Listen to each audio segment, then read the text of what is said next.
llena de libros, de fotos, y esto anticipa un poco el espíritu del programa, ¿no? Una recorrida por tu vida. A la flauta. Para develar, no toda, pero lo que podamos transitar en esta hora televisiva. Conocer un poquito las motivaciones, el modo en que el camino de la vida de un artista se va armando, de un escritor, y bueno, curiosidad, que comparto con los invitados de hoy, que son del taller literario Pura Palabra, del Instituto Juan B. Justo, y del taller de guión Mastrangelo. Mastrangelo se dice. ¿Algo que ver con Mastrangelo y el Win Derecho? No. Ya empezamos a hablar de fútbol. No, porque es escritor, Carlos Mastrangelo. ¿De qué cuadro sos? De Boca. ¿De Boca sos? Sí. Bien. Como escuchábamos recién al locutor contarnos algunas facetas de tu vida y de alguna manera los primeros años fueron itinerantes. Sí, muchísimos Naciste cambios. en González Chávez y hubo muchas mudanzas. Contame un poco eso, cómo fueron esos cambios, todos en la provincia de Buenos Aires. Claro, toda la provincia de Buenos Aires, sí. Alguna vez contamos, cuando yo era en la adolescencia, contamos los cambios de domicilio que había tenido, o ponerlo a los 20 años, cuando ya vivía en Buenos Aires, y eran como 40. ¿40? Sí. ¿Viviendo con tus padres? Viviendo con mi viejo, ponerle 10 o 12. Y después los demás, otras. Porque mi papá era empleado del Banco de la Provincia de Buenos Aires. Empleado bancario, no banquero, empleado de banco. Entró al banco en los años 30, mi papá. Yo soy del 45. Entonces, mi viejo entró en Lobería, que toda mi familia es de Lobería, del pueblo de Lobería, cerquita de Necochea. Se casó con mi vieja y ahí empezó a circular. Como hizo carrera en el banco, se recibió, pasó a ser tesorero en un pueblo, después contador en otro, después gerente en otro. Entonces viví en Lobería, en González Chávez, en Lobería, en Rauch, en el centro de la provincia de Buenos Aires, en Dolores, en Médanos, abajo de Bahía Blanca, en Mar del Plata, en Dolores y en Coronel Dorrego. Pasé por todos esos pueblos antes de los 18 años y de ahí me vine a estudiar a Buenos Aires. ¿Tu papá tuvo de jefe a Arturo Jaureche en algún momento? Claro. Mi viejo amaba, eso es tan deseable, tan destino tan deseable. Amaba su laburo, amaba la institución. Amar a un banco no es fácil. No es fácil. Tenía que ser un banco de la época del peronismo, claro. Obviamente. Un banco. Mi viejo se enorgullecía de que a él jamás lo habían clavado. Cuando daba un crédito, cuando tenía un problema de alguna demora, iba a verlo al chacarero, al coso, lo llamaba, le decía, ¿qué pasa? ¿Qué pasa? Su orgullo era que nunca lo habían clavado. Y su orgullo era cuánta guita había prestado el banco ese año, el balance final del año. Mi viejo estaba enamorado de la función social de su trabajo, ¿no? Es muy lindo eso, ¿eh? Es muy lindo. Y dos pasiones, ¿no? Hay dos pasiones fuertes en vos, que incluso en algunos casos conviven. Sí. Basta ver la patria transpirada argentina en los mundiales. Sí. ¿Cómo empiezan a caminar en paralelo la pasión por el fútbol y la pasión por las letras? Y que son sucesivas. El fútbol ya viene puesto. Es decir, los pibes creo que de mi generación, los que teníamos, que fuimos chicos en los años 50, el fútbol no es una vocación, era lo que uno hacía. Claro. Era casi una actividad natural, ¿no? Todos jugábamos al fútbol, ¿qué otra cosa ibas a hacer? Era un mundo sin tele y un mundo. Yo viví en los pueblos, así que jugábamos en la calle todo el tiempo. Pobre de que no jugaba al fútbol en el grado. Exactamente. O jugaba mal y tenía que comprar la pelota para que lo dejen jugar. Totalmente. Y terminaba en el arco, como bien se sabe. Sacando que tuviera vocación de arquero, lo cual es una cosa distinta.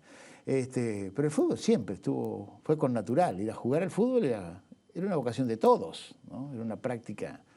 Digamos, comparado con lo que es hoy, que la mamá lo tiene que llevar al pibe a la escuelita, levantarlo al sábado de la mañana, el pibe putea, lo llevan a la escuelita de fútbol, es la aberración. ¿Y qué jugabas? ¿En la calle, en la cancha? En todos lados, en los pueblos se juegan en todas partes. Yo me acuerdo de chicos jugábamos en la calle. En la calle, claro. Y decíamos, hoy viene un auto. Totalmente. Y venía un auto cada 15 minutos. Sí.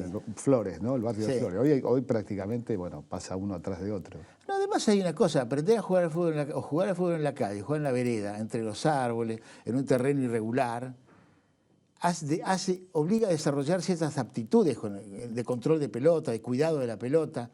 Hay teorías sobre eso, hemos escrito sobre eso. Una cosa es aprender a jugar al fútbol en un parque verde, perfecto, con una pelota perfecta y los botines, y otra cosa, jugar al fútbol entre la vereda y la calle, cuidando que venga el auto, pegándola despacito para que la pelota no se vaya muy lejos porque hay que ir a buscarla.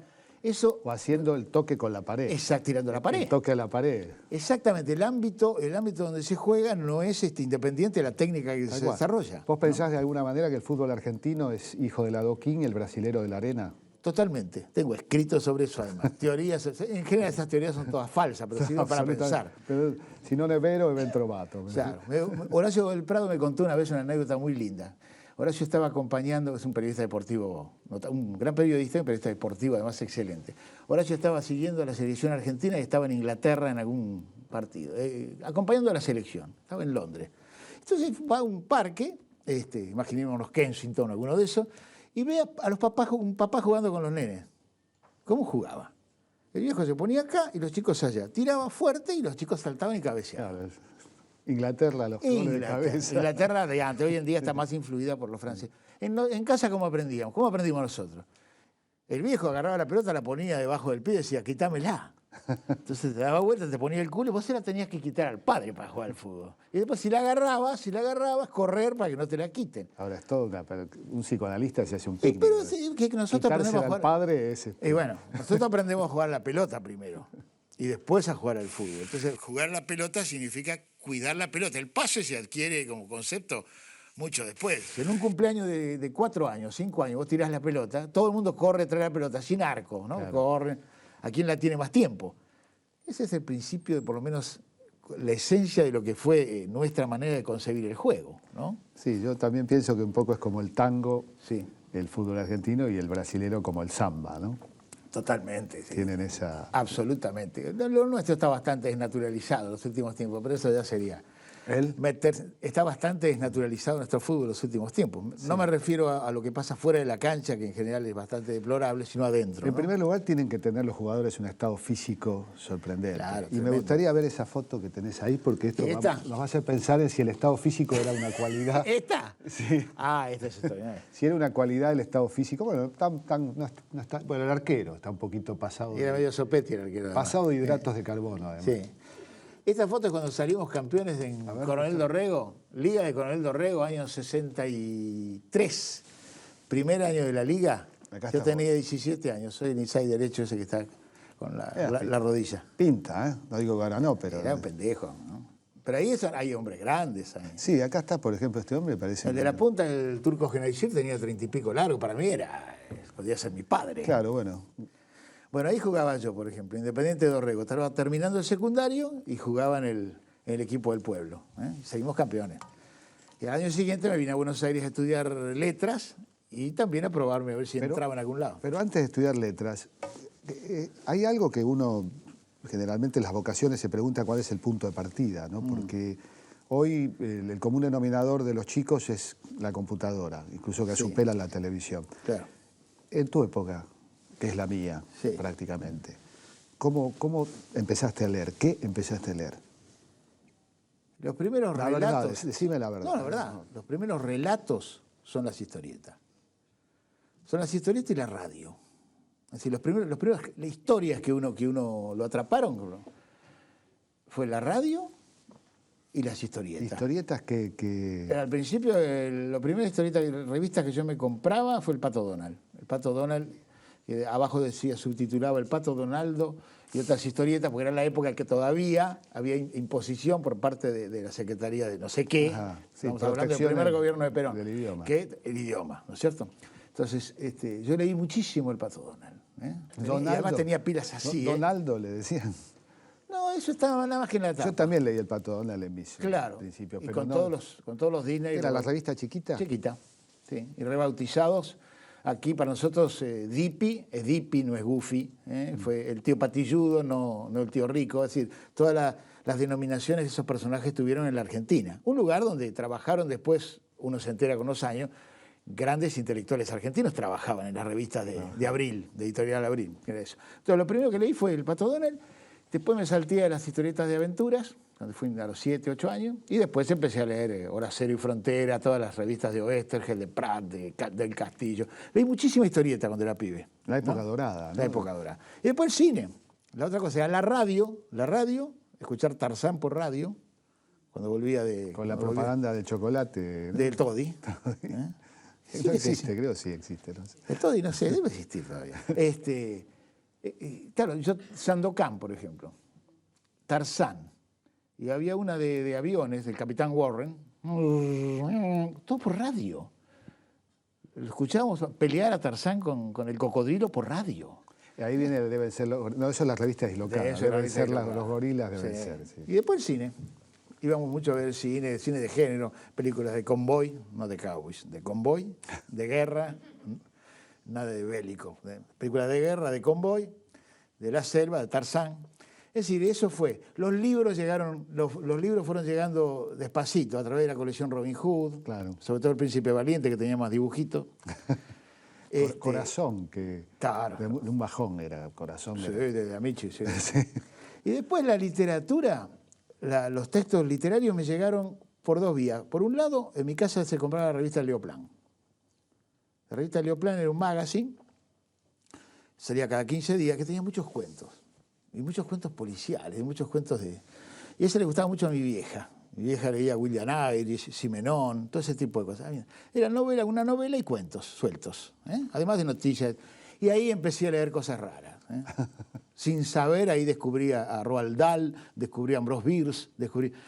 Esa época en que lees a los primeros cuentos de Bradbury, por ejemplo, cosa que vos lees y todavía no retenés los autores, porque cuando uno es chico los autores no existen, existen las historias.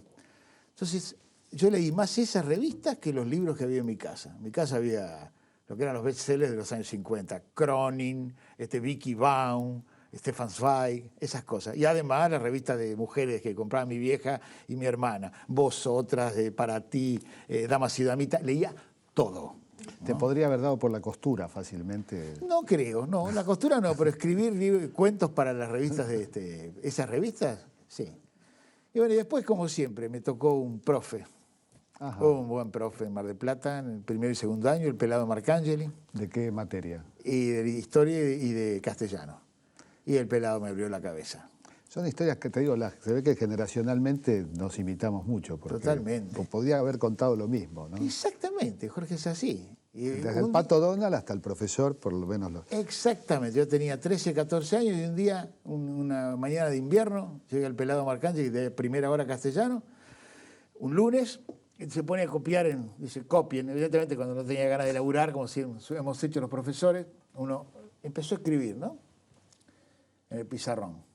45 alumnos en invierno, primera hora. Y escribió una cosa que se llamaba A la efigie de un capitán de los ejércitos de Cromwell. Título. Y escribe 14 versos. Que lo recuerdes Firma. es una, ¿no? Y bueno, firma abajo Jorge Luis Borges. Bueno, esto es un soneto. Lo había levantado del rotograbado de La Nación de ese domingo. Había salido, Borges publicaba mucho en La Nación. Después, sí. Ese poema, por ejemplo, está recogido después en El Hacedor, que es un libro memorable que tiene 2 años más. Nosotros no sabíamos ni quién era Cromwell, ni quién era un soneto tampoco, ni quién era Borges, obviamente. Bueno, fue el descubrimiento de la poesía, Jorge. ¿Y fueron los primeros pasos tuyos? ¿Hiciste poesía? O... Sí, empezar a leer, empezar a descubrir que con las palabras se pueden hacer esas cosas, ¿no? Se pueden usar las palabras de determinada manera, ¿no? Y después empecé a leer como loco todo lo que me caía encima. Y después apareció Eudeva, Editorial Universitaria de Buenos Aires. Leí muchísima literatura, indiscriminadamente, ¿viste? Cuando lees lo que te cae, ¿no? Bueno. Y eso te llevó al camino hacia Buenos Aires, ¿no? Empezar a escribir, claro. Por ejemplo, yo en el secundario escribía las composiciones, le escribía, por ejemplo, las redacciones o los discursos a las preceptoras, que eran maestras. Por ejemplo, decía, Juan, ¿me escribís el discurso del 25 de mayo? Entonces escribía, me encantaba hacer eso. Escritor fantasma fue tu Totalmente, me encantaba hacer eso. Me encantaba hacer eso. Qué fantástico. Pensaba, ¿no? Yo tuve de maestro de quinto grado, lo que es sexto de ahora, a Blas Matamoro. Ah, mirá, o sea, qué grande. Y tuve el honor de que me presente mi primer libro en España.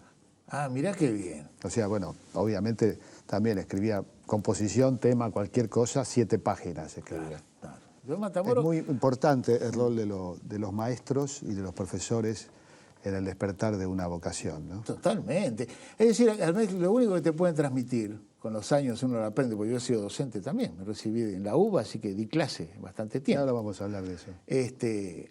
Lo que se puede transmitir es el fervor, la pasión, eso es lo que te queda. Si alguien que vos admirás o que respetás te transmite algo con fervor, que le gusta a él, decís, bueno, acá hay algo que me estoy perdiendo, ¿no? En cambio, cuando el que te transmite una obligación, porque es una obligación para él, que no disfruta de lo que hace, cagamos, ¿no? Y eso pasa mucho con la literatura en el sistema educativo, ¿no? Sí, hace poco le escuché decir a Germán García que la influencia no viene del destino, de la vida, de la opción de vida, no viene tanto de los padres como de los amigos y de la... Totalmente. Uno se parece... Y de la escuela, ¿no? Claro. Y yo me acuerdo, claro, eso, de lo que estás contando, el modo en que torciste la vocación paterna, materna, hiciste con la revista de tu mamá otra cosa. Exactamente. Además, uno se parece básicamente, por lo menos desde el siglo XX, uno se parece a su generación, a sus iguales, mucho más que a sus padres o a su clase o a lo que sea. El lugar de identificaciones son las experiencias vividas, la música que escuchaste, los chistes que escuchaste, el equipo que te tocó en ese momento de tu vida. Es decir, es un corte horizontal. Y son esos años de los 4 a los 12 que son absolutamente la impronta. Después verás qué haces con eso, ¿no? Pero ahí te formaron. Eso es lo determinante. Yo estoy absolutamente seguro de eso, ¿no? Bueno, vamos a seguir recordando y reconstruyendo la vida y las vocaciones de Juan Sasturain en el próximo bloque.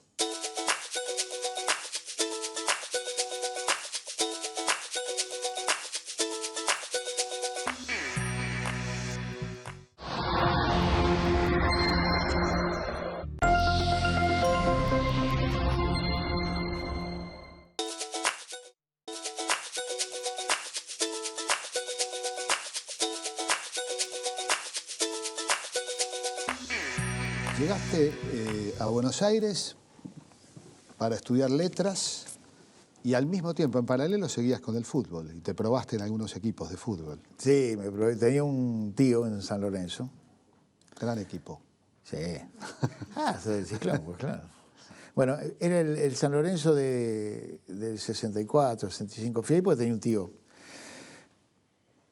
el tío Guido Mosqueira, que me llegó porque era dirigente, digamos, medio de así. Pero ya no daba. Además tenía la rodilla jodida. Me había roto los meniscos a los 16, así que estaba un poquito cachuzo. Me probé en San Lorenzo, no pasó nada. Después pasé porque estuve probándome en Independiente. Eso habrá sido poner el otoño, cuando empezaba la facultad. Ajá. Y terminé recalando en Lanús. En lugar me dijeron, bueno, seguí viniendo, pibe. Pero, viste cómo era. Entrenaba informalmente con la tercera, con la cuarta. Y me quedé ahí unos meses. Si me hubiera podido quedar, me hubiera decidido, probablemente me quedaba en Lanús. Y ahí jugué ahí lo conocí a Cabrero, por ejemplo. Gran jugador. Le decían el gallego Ramonín. Ramón Cabrero, que después fue técnico y todo, un notable jugador. Era chiquito así, la rompía. Tenía edad de quinta y ya la rompía. Pero bueno, en un momento dado, a las 7 de la mañana tenía clase de latín 1, así que no podía ir a entrenar, ¿no? Así que bueno, dejé eso. Los meniscos ayudaron a la meniscos ya literatura anduvieron. argentina. Me acompañaron un tiempo, después me lo rompí de nuevo, después me operé, me lo rompí de nuevo y ya está. Pero jugué en el equipo de la facultad durante largos años. En filosofía, contra todo lo que se pudiera opinar, con el pelo, la pinta de hippie, ¿no? Y de reviente que tenían los jugadores, teníamos muy buen equipo en los 60. ¿Era la Facultad de Letras el equipo? No, la Facultad de Filosofía. Había de Sociología, claro. Había muchachos semiólogos, filósofos, literatos, algunos que habían jugado profesionalmente, como Jorge Palán, que fue un autor teatral, además muy bueno. Jorge jugó en la Primera de Almagro. Y muchos. Jorgito Hinkis, que es un semiólogo importante del grupo Conjetural, por ejemplo. Muy buen jugador de fútbol. El poeta, el viejo Sopi, le decíamos viejo porque nos llevaba 5 años. Experto en Hegel. No, lindo. Un equipazo, digamos. Un equipazo. Perdían por goleada contra la facultad. No creas, No creas. Fuimos campeón universitario alguna vez, sí, señor. Bueno. Señor. Y eso que era la facultad de la nuestra, llena de minas, además, que había poco para elegir, ¿no? Pero no. Que es un deporte de mujeres también, el soccer en Estados Unidos, ¿no? Sí, eso podrías escribir también. Sí, pero nuestras chicas de filosofía y de psicología no se dedicaban al fútbol, por lo menos en aquella época, ¿no? Se dedicaban a otra cosa, como vos, que fuiste entre 1973 y 1975, fuiste profesor, docente, dictabas clases de literatura argentina en la UBA. Sí. ¿Cómo fue esa experiencia? Fuiste censurado, por supuesto, en el 75. Claro. Y bueno, fue la experiencia de acompañar todo ese periodo. Me tocó vivir, digamos, yo tenía 20 años en el 65, 21 cuando el golpe de Onganía, que nos cortó la carrera en el medio, digamos, ¿no? Es decir, la intervención en la universidad. Vivir el 66, 67, 68, toda la radicalización política que vivimos todos. Yo venía desde el peronismo porque mi papá era el único peronista de la familia. A mi viejo en el 55 lo habían rajado del banco por haber sido secretario de una unidad básica, ¿no? Así que yo tenía, a través de mi papá, digamos, tenía la impronta peronista, ¿no? Y viví como tantos otros de nuestra generación, en el fin de los 60, la radicalización política, ¿no? Quien más, quien menos, todo esta convivencia entre Marx, Che Guevara y Perón. Exactamente. ¿Y cómo la dirimiste? Sí, no la dirimí como pude. Estuve un tiempo políticamente, nunca he tenido vocación militante. Siempre he tenido opinión, pero nunca he sido militante orgánico, jamás en ningún lado, ¿no? Estuve en el origen de lo que después fueron las FARC, pero me fui, ¿no? Y después acompañé todo ese proceso, ¿no? Y en la facultad participamos de todo el rescate de la cultura popular para llevar a la universidad. Rescatamos todos los géneros llamados marginales, toda la cultura. Digamos, hay como una actitud que compartís con algunos exponentes de tu generación, que es como un distanciamiento con la solemnidad, ¿no? Totalmente. Son la contracara precisamente del admirado Borges, de todos los escritores de alguna manera de la primera mitad del siglo XX. Uno podría decir que Art no lo es, pero en general hay una literatura solemne que está del lado de Boedo, del lado de Florida. Claro. Pero hay como una cosa de no tomárselo en serio. ¿Cómo es eso? Es decir, no respondés a la idea arquetípica del intelectual argentino solemne que ha retornado también, ¿no? Sí, a veces siempre retorna, ¿no? No, uno tiene un poco de... Siempre incluso la categoría de intelectual, ¿no? Por cierto pudor o por ciertas prejuicio al revés que tiene uno, es decir, uno trata de tomar distancia de ese tipo de categorías que separan la actividad de tipo intelectual, literaria, que se realiza con la palabra y con las ideas, de otro tipo de trabajo, ¿no? Y en principio uno piensa que el laburo es lo que nos define, el trabajar, y que la actividad artística es una parte del trabajo también. Los autores que admiramos y los intelectuales que admiramos o los escritores que admiramos nunca diferenciaron su vocación artística del trabajo, de cómo ganarse la vida, que es la manera de integrarse, intercambiar en la sociedad. Entonces, por eso, muchos de los que empezamos en la docencia en los 70, por ejemplo, las llamadas cátedras nacionales, ¿no? Reivindicábamos la actividad literaria como una actividad productiva y por eso nos acercamos mucho a los medios de masa. Reivindicábamos a los autores de canciones, reivindicábamos a los escritores que trabajaron para los medios masivos, los autores de historietas, los autores de género. Y cuando nos tocó el momento de producir también escribimos historietas, escribimos novelas de género, no como un gesto de excentricidad o de hacerse el raro, sino que realmente es la manera de establecer un tipo de contacto con un público directo que no es necesariamente siempre el del libro, sino otras formas de la literatura y de la expresión artística que no necesariamente pasaran por el libro. Y esa fue nuestra manera también de leer nuestra historia literaria, ¿no? En fin, algo de eso, Jorge. Pienso en Fontana Rosa, claro. Pienso en Dolina. Por ejemplo. Y pienso en Carlitos Trillo, que nunca escribió una novela. Trillo, bueno. Y ha sido un creador de ficciones extraordinario. O Oestergel, que es el maestro de nosotros, ¿no? Soriano. El gordo Soriano. En el caso de los nombrados, la pasión por el fútbol convive con la pasión literaria. ¿Y crees que hay un nexo entre eso y la vocación por la novela policial que transitaron prácticamente todos? En gran medida sí. El hecho de que... Mirá, acá tengo una foto. A ver. Esta foto es de fines de los 80. Ah, qué bueno. Acá estamos, mirá. Acá estoy yo esto es la academia. Sí, el bar de Callao y Corrientes. Mansur. El turquito Mansur. Feynman. Sí. Este es Martini. Martini. Este es Martini. Bueno, acá estás vos. Acá estoy yo, aunque no se note. Soriano. El gordo Soriano, Ricardo Piglia. Piglia. Vicente Batista y Accidente. Sergio Sinay. Prueba de que esto es una mesa de verdad que se cae. Totalmente. Bueno, eso se llamó EPA, Escritores Policiales Argentinos. EPA. Se cae. EPA, y esa es la idea. Esa es la idea. El logo era un tipo que estaba así, se daba vuelta, pero tenía un revólver en la espalda. El último dijiste cuál es este. Ese es Sinay. Sinay. Todos estos, generacionalmente, Ricardo debe ser el más grande. Piglia debe ser del... ¿Más que Feynman? Sí, el más grande, sí. Mirá vos. Y todos somos de los 40. Todos somos de los 40 y todos pasamos, más o menos, nos hemos quedado, hemos pasado por el policial. El policial en los años 70 significó el policial negro, ¿no? Digamos. Significó un instrumento o un molde a través del cual muchos de nosotros escribimos, nos sirvió para escribir sobre la Argentina de ese momento. Una literatura urbana, violenta, que tenía que ver con la política, con el dinero, ese tipo de cosas. Nos sirvió para escribir sobre esas cosas, ¿no? Ahora, la hicieron, la porteñaron, la argentinizaron, ¿no? Especialmente, bueno, vos, tu manual de perdedores, Sí. tu serie Arena en los zapatos, Pagaría por no verte, con ese personaje tan particular. El jubilado. Sí, el jubilado, que es rarísimo. ¿Por qué elegiste un jubilado en vez de un...? No sé. La idea era... Porque es como una burla. Si bien la serie tuya está ubicada en tiempos de la dictadura. Exactamente, o sea, todo transcurre en 79 y 80. Claro, Sí. tiene las características de la novela negra, Sí. pero al mismo tiempo un jubilado. Pero el que la impronta es, guardando todas las distancias, ¿no? Es cervantina la impronta. Es Cervantes, porque es el mecanismo cervantino. ¿Por qué?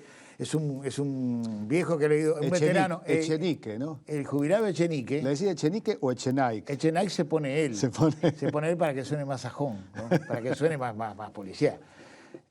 Él ha sido empleado municipal, ha sido cana, se ha ido de la cana en determinado momento, cuando estaba durante el plan Conintes, vio tortura y se fue.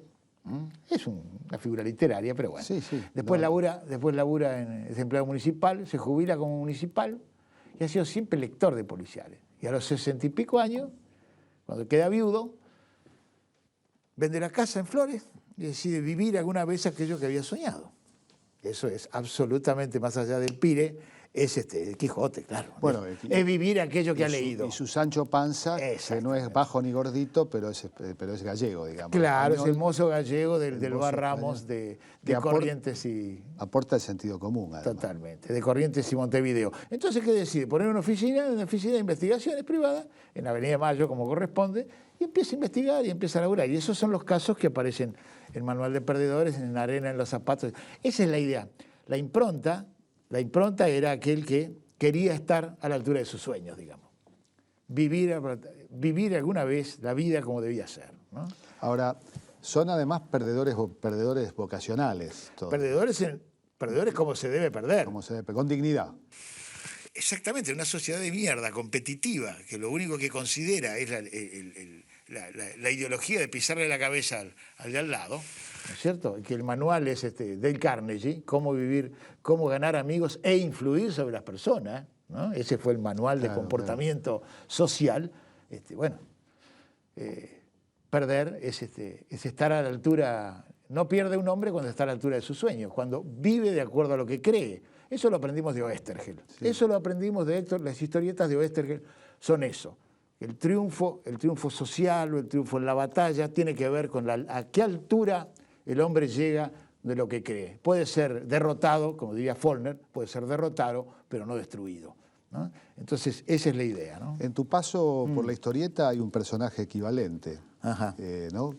¿Cómo fue la historia de Perramus? ¿Cómo nace? La historia de Perramus. La historia de Perramus es muy sombría, es tremebunda esa. Es tremebunda. ¿La escribiste para afuera? No, la escribí. ¿La escribiste? Sí, en principio para afuera. Eso fue en las postrimerías de la dictadura. Yo ya me dedicaba bastante a la historieta en esa época, ¿no? Tuve la suerte de que Alberto Breccia, el maestro Breccia, dibujante, el uruguayo, uno de los grandes dibujantes de la historia de la historieta del mundo, me pidiera que escribiera un guión para él. No porque hiciera un gran casting para eso, sino porque yo andaba con la hija en esa época, me tenía a mano. Entonces Alberto me dice, escribime algo para vender en Europa, algo aventurero para vender en Europa. Porque Alberto, como gran maestro que era, hacía historietas extraordinarias, pero era muy jugado, muy lanzado, entre comillas, muy poco comercial. Entonces le decían, qué grande lo suyo, pero no lo publicaban. Típico, ¿no? Qué grande lo suyo, extraordinario lo suyo, pero no es lo que nosotros publicamos. Entonces dice, haceme algo para vender en Europa, algo más comercial, digamos, algo aventurero. Y estábamos en el 81, 82, y lo que te salía no era nada divertido. Entonces lo que a mí me salió es un personaje que era un personaje en el cual era un aspecto de todos los que estábamos acá, un pedazo de lo que nos pasaba, más o menos, mayor o menor medida, a todos los que estábamos acá. ¿Cómo hacerse cargo, viviendo aquí, de lo que nos estaba pasando alrededor, ¿no? Y Perramus es alguien que sobrelleva la culpa inicial, que está en la primera escena, la culpa inicial del mismo tema anterior, de no haber estado a la altura, de no haber estado a la altura del desafío. Ese desafío es un desafío de la amistad, es un desafío histórico. Él no es un traidor, es menos que eso, es un cobarde. En su momento no estuvo a la altura, no se quedó con los compañeros, se escapó. Y al escaparse tuvo la opción de elegir. Y eligió el olvido, metafóricamente en una mujer. Esa mujer con la que se encama, que se llama Margarita, en un bar que se llama El Aleph, tiene varias opciones. Se encama con Margarita. Cuando se levanta de encamarse con Margarita, ha perdido la memoria, no sabe quién es. Eligió el olvido, pero no sabe que lo eligió porque lo ha olvidado. Entonces, la historia de Perramus es la historia de cómo tener una segunda oportunidad, cómo recuperar esa identidad personal, ¿no? Y tenía que ver, claro, era el país de los mariscales, era la dictadura, era la militancia, esos temas. Y lo hicimos a lo largo de todas las décadas del 80 con Alberto Breccia, eso. Mira, el director está tan entusiasmado con lo que contás que se olvidó de decirme que teníamos que ir al corte y vamos a tener que ir al corte ya.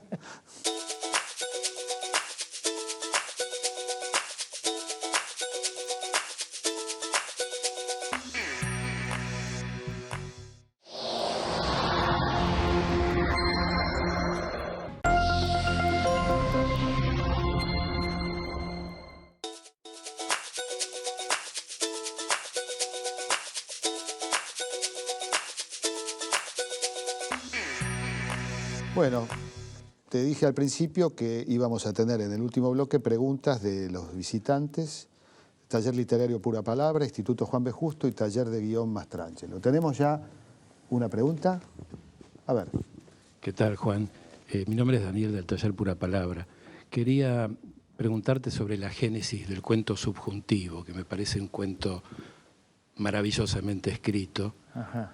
Me parece que asumiste un poco un riesgo con la temática, ¿no? del hombre que pierde la memoria, y el pasaje de esa mujer que se mete en la cama del personaje es poesía. Me gustaría saber realmente la génesis de ese cuento, cómo surge. Subjuntivo es un ejercicio de estilo, es un desafío. ¿Cómo escribir un relato nada más que en el modo subjuntivo? ¿No? Teniendo en cuenta que el subjuntivo es el más humano de los modos, ¿no? Es la palabra, porque es el espacio del deseo, es lo que usamos para formular el deseo, la posibilidad, la duda, ¿no? Es el más humano, ¿no? Teniendo en cuenta que supongamos que el imperativo es la voz del de arriba, ¿eh? Creemos que y el indicativo es lo que hay, ¿no? Entonces me gustaba esa posibilidad, ¿no? Me gustaba escribir un texto que estuviera formulado desde ese lugar. Todo en subjuntivo, a ver si se podía. Y se puede. Una pequeña trampita, pero se puede. Y la otra cosa es la recurrencia a la idea de la idea de la responsabilidad personal, la idea de la memoria, de la desmemoria, de la recurrencia a la desmemoria para lavar la culpa. Entonces me gustaba mucho. Esos son todos temas cristianos barra borgianos, ¿no? En Borges, como la memoria está asociado a la especulación filosófica, y en el caso de lo cristiano, que en mí, aunque ya no lo soy, no hay otra cosa que uno nunca deja de serlo si alguna vez lo fue, en cuanto a la esencia de la idea de la culpa, la idea de la responsabilidad, ¿no? Y el cuento precisamente trata de eso, ¿no? La última frase remite exactamente a eso, ¿eh? Por lo menos que supiera que alguien no se salvara de saber quién era y lo que había hecho, ¿eh? Que el olvido no era una posibilidad, ¿no? Así nació Subjuntivo. Es un cuento que me encanta, me gusta mucho, mucho. Hablabas de Borges. Sí. Hay una relación contradictoria, ¿no?, de tu generación con Borges, que es una mezcla de amor y rechazo del Borges, sí. Del Borges hombre, digamos. Sí. ¿Cómo lo vivís eso? Porque sé que, bueno, lo admirás, pero... Ah, sí, yo lo resolví rápidamente, ¿eh? El amor puede más que nada. Borges es creo que es uno de las formas de las creaciones argentinas más ricas del siglo XX, ¿no? Es uno de los argentinos más representativos de un aspecto de lo que somos, ¿no? Es una inteligencia deslumbrante, una sensibilidad deslumbrante, ¿eh? En la cual los avatares de las diferencias políticas, de las discusiones, no dejan de ser una circunstancia más, ¿no? Me di el gusto de hacer una operación literaria, ¿eh?, que en Perramus consistió en convertirlo en personaje de ficción. En Perramus Borges es uno de los personajes. Le hice ganar el premio Nobel. Hice ganar el premio Nobel, lo hice ver, por ejemplo, ¿eh?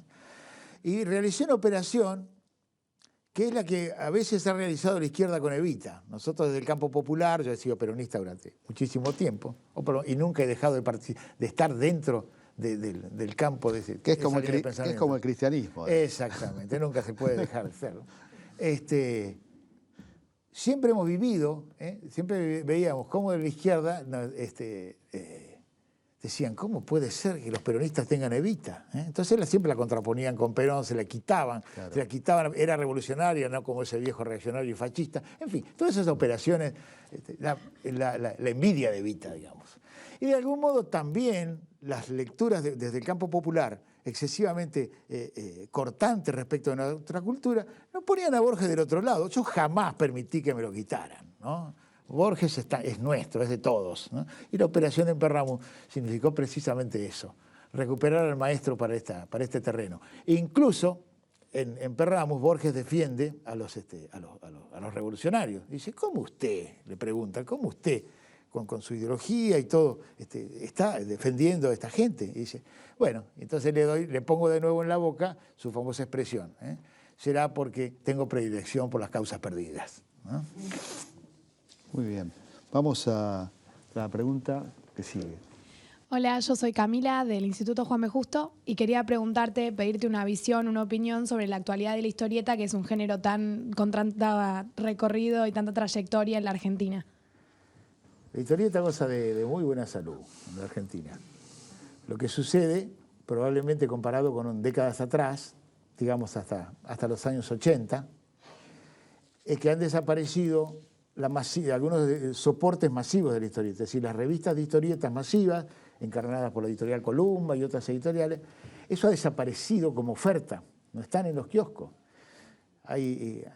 Han cambiado los soportes de las historietas. Yo tengo la suerte de dirigir una revista de historietas, que es la revista Fierro, en su segunda etapa, que es una revista muy linda y todo, pero minoritaria.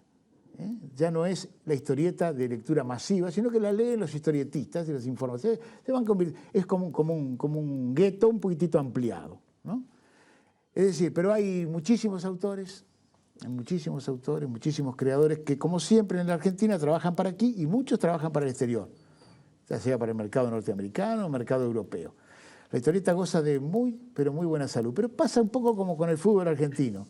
Seguimos produciendo, pero en general no disfrutamos de lo que producimos, ¿eh? Pero eso tiene que ver con variantes que son externas, que tienen que ver con la economía, tienen que ver con las políticas y todo. Pero mientras haya lápices y papel en la Argentina, es igual que mientras haya donde jugar al fútbol, siempre van a salir, ¿eh? Hay muchos y muy buenos.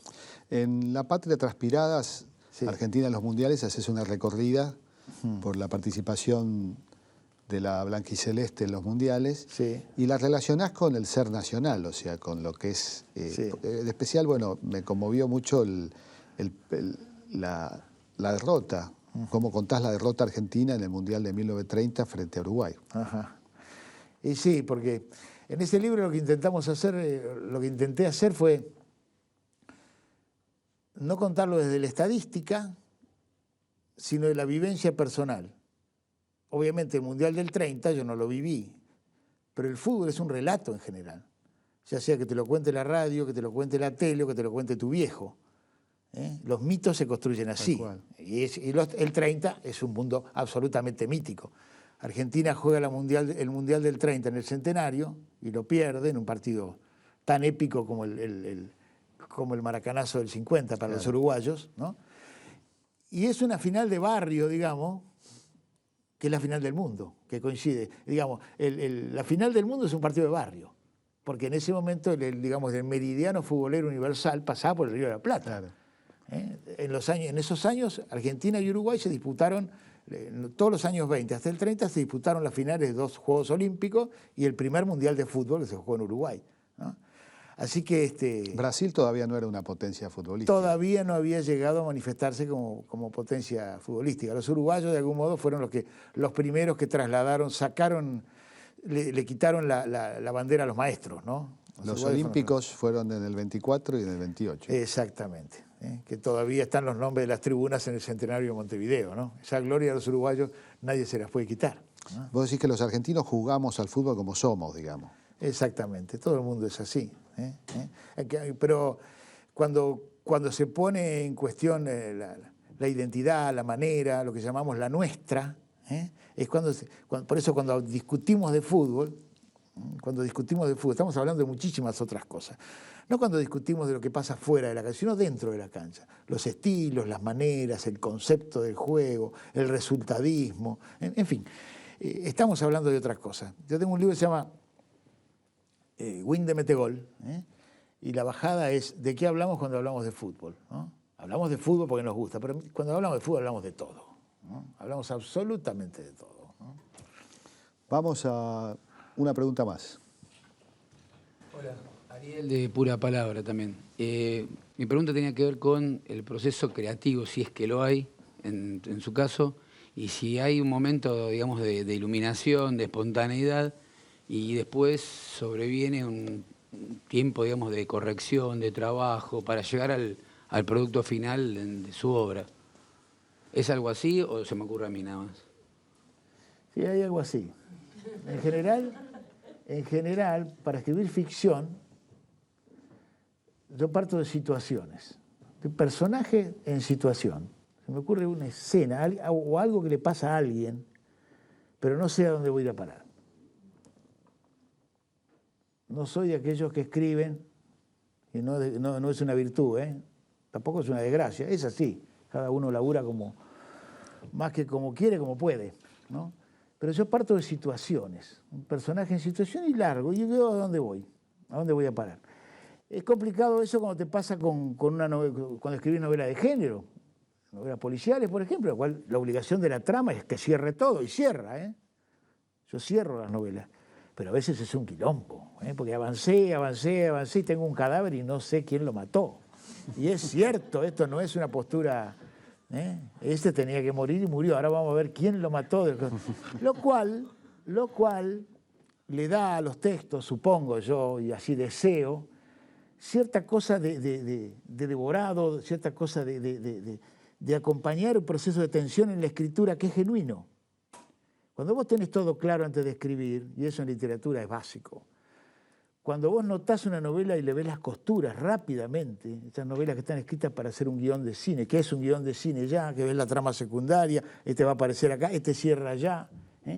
Cuando ves que está todo armado en función de una idea que se quiere demostrar, ya sea de tipo ideológico, ya sea una bajada de línea, ya sea una hipótesis histórica, la literatura no pasa por ahí.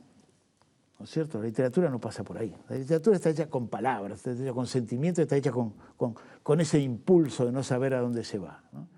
Y hay un larguísimo proceso de corrección. Yo no creo en esa dicotomía entre los que cuentan historias y los que trabajan con el lenguaje. Me parece que eso es un verso. No creo eso. Creo realmente que la literatura está hecha básicamente con palabras, por lo tanto, el escritor responde, el escritor que no es escribiente, sino es escritor en sentido bartesiano, labura sabiendo la dificultad, la opacidad del lenguaje. Hay que laburar con las palabras para hacerlas decir cada vez de nuevo lo mismo pero distinto. Es decir, el lenguaje no es transparente, hay que trabajar precisamente contra la opacidad, contra lo gastado de las palabras, ¿no? Entonces yo creo terriblemente en la corrección, que es infinita, como ya sabemos, pero también creo en la comunicación. Entonces, en algún momento, yo me he dado cuenta que he trabajado mucho en los medios masivos, puedo escribir un poema en la contratapa de página, sé que lo fundamental es que en algún momento lo voy a soltar. Y que no es tan importante en última instancia, porque si escribir en los diarios tiene lo bueno de que te saca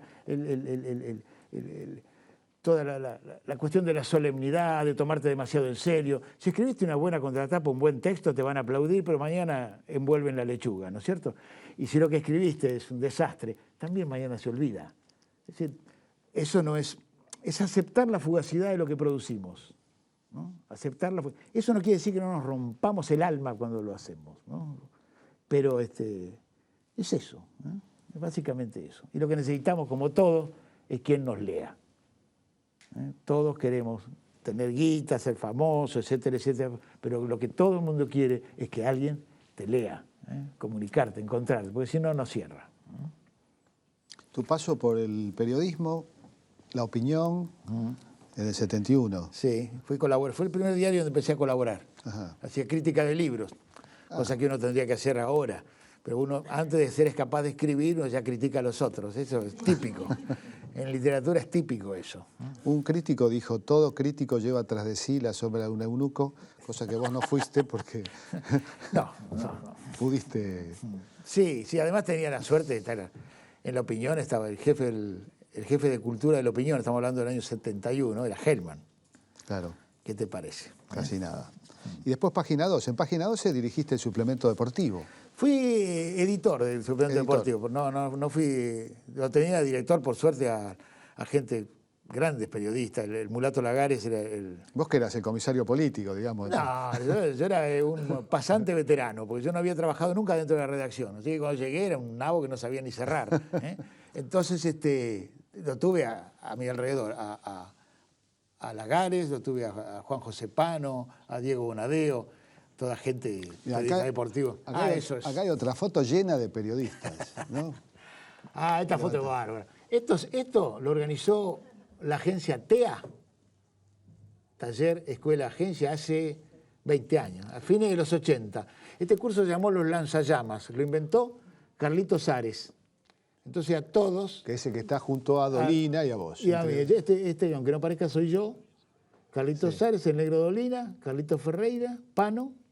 Estamos en posición futbolera todos. Absolutamente, es un y equipo. arriba Magrassi, Abrevaya, el arquitecto libre. ¿Qué Magrassi el antropólogo? Sí, Magrassi.